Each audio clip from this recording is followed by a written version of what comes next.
Hello, once again, America. So, I know it's been in the news, especially the sports news, obviously, about what happened to Spike Lee. Before that, what happened to Charles Oakley. In case you're wondering, I'm talking about the New York Knicks, specifically in regards to the owner. I think his first name is Christopher, and his last name is Dolan, Dolan. I don't know why I just spelled that out, but there's a lot of gripes that I have, that many people have, and hopefully they will not go unanswered forever.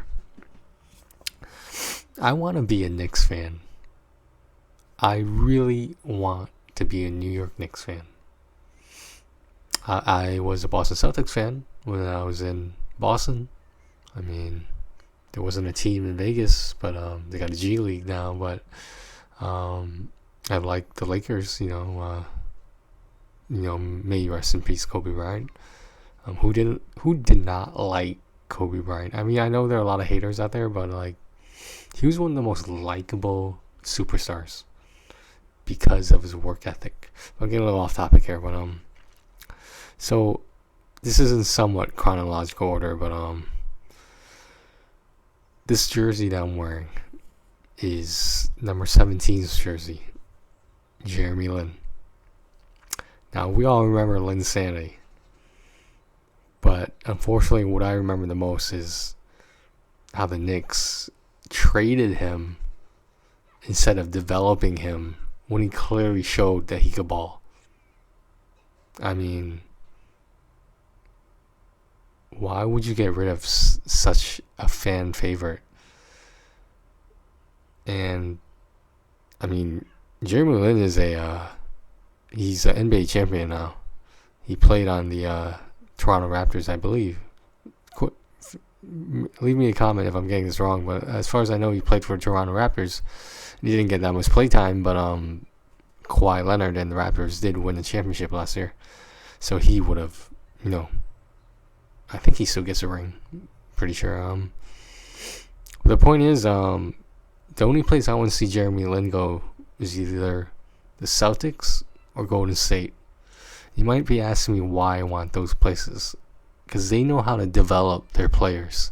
They're not like the Knicks, who just keep trading and hoping for the next second coming of the greatest basketball player ever. So supposedly there was some controversy in regards to Jeremy Lin and Carmelo Anthony. Carmelo was injured during the Linsanity era, and the rumor was he wanted to be the only superstar. Now, whether that's true or not doesn't matter.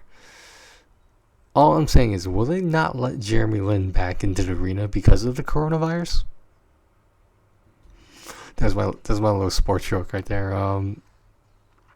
But I'm not sure if you guys remember, there's a problem with not only the players on the New York Knicks, not just the organization of the New York Knicks, but the coaches. And there's a pretty famous clip where Carmelo and the team are in a timeout and they're talking about the next play. You can see Carmelo Anthony roll his eyes and just be completely frustrated at whatever this garbage ass coach is calling for his garbage ass play. Kristaps Porzingis. Now, Kristaps was drafted into the New York Knicks, and a lot of people are like, "What the hell are you doing?" Now, I will admit, Dolan got that one thing right. It was Porzingis. Picking up Porzingis was the best move that he could have did for the Knicks at the time. Then they trade him. You know why? Because Porzingis figured out that was not a good place to play. He just wanted to be NBA at that point because he was a rookie, and like, he wasn't even the number one draft pick. He was like number 17 or something. And they traded Porzingis. The trade involved multiple picks and players, I think, or something more than that. They got Dennis Smith Jr. Dennis Smith Jr. is who the Knicks should have drafted a while back. And now you're picking him up?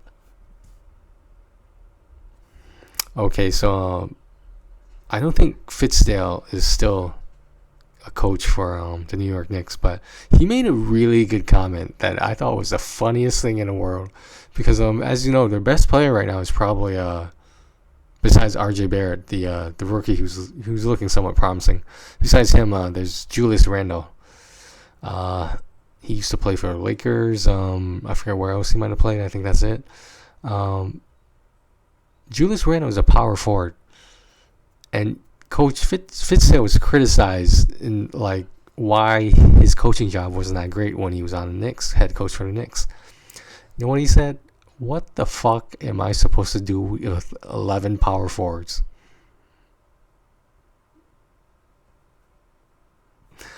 Kevin Durant and Kyrie were speculated that they would go to the Knicks instead of the Brooklyn Nets. Yes, there's another basketball team in New York State.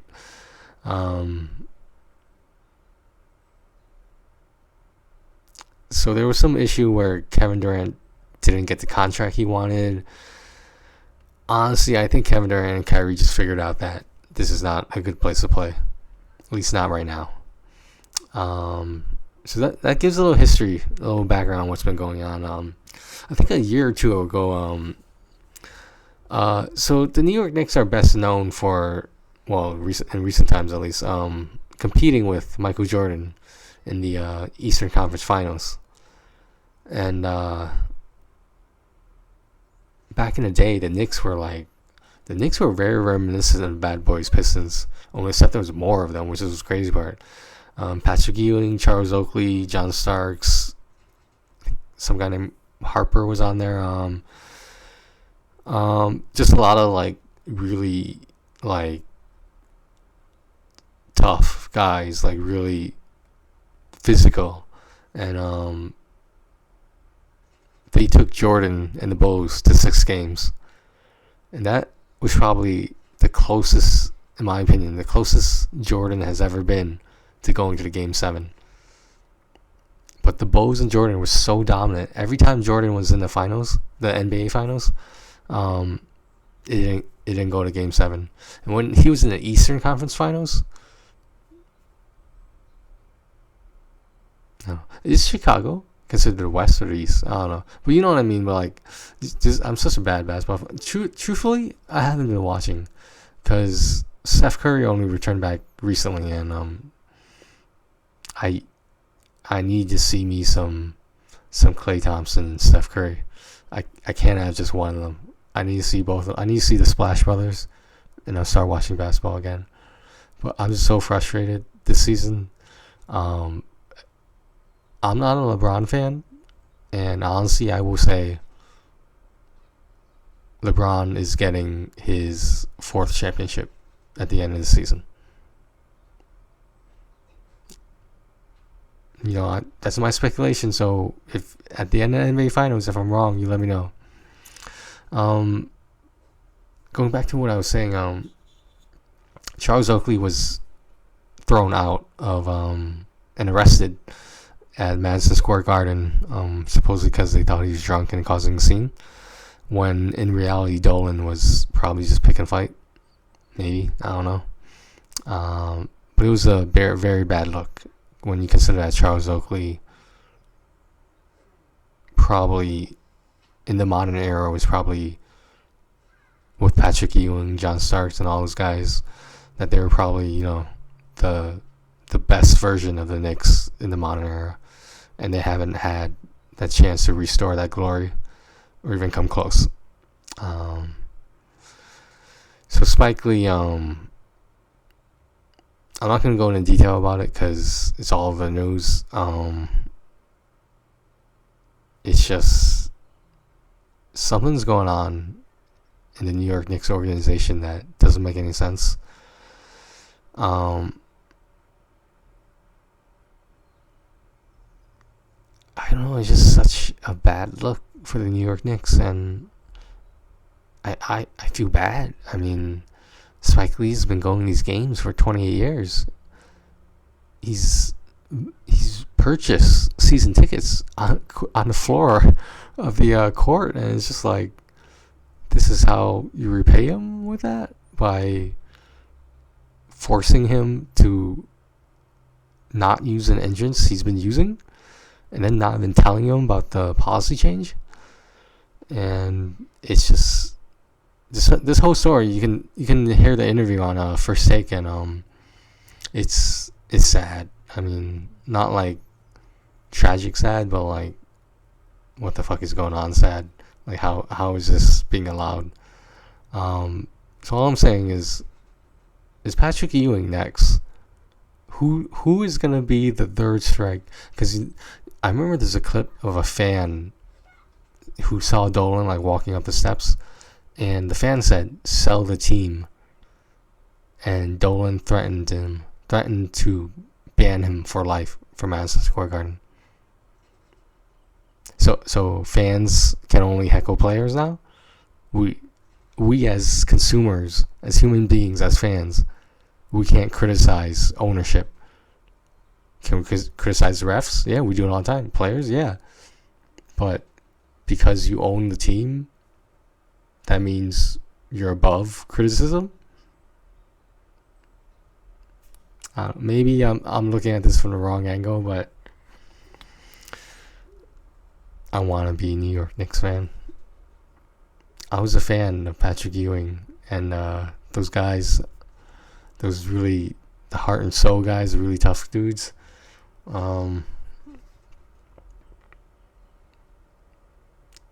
You can ask all the people I grew up with when I was watching basketball. I was not rooting for Jordan, believe it or not, during that time. I really wanted to see the Knicks make it. It's just so disappointing. If I had to give one message to James Dolan, I was thinking of Christopher Nolan. That's kind of funny, but James Dolan. If I had one message for him, it would be,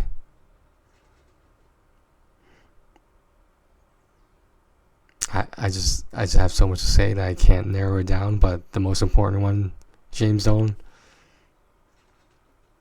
sell the team before you embarrass yourself even more.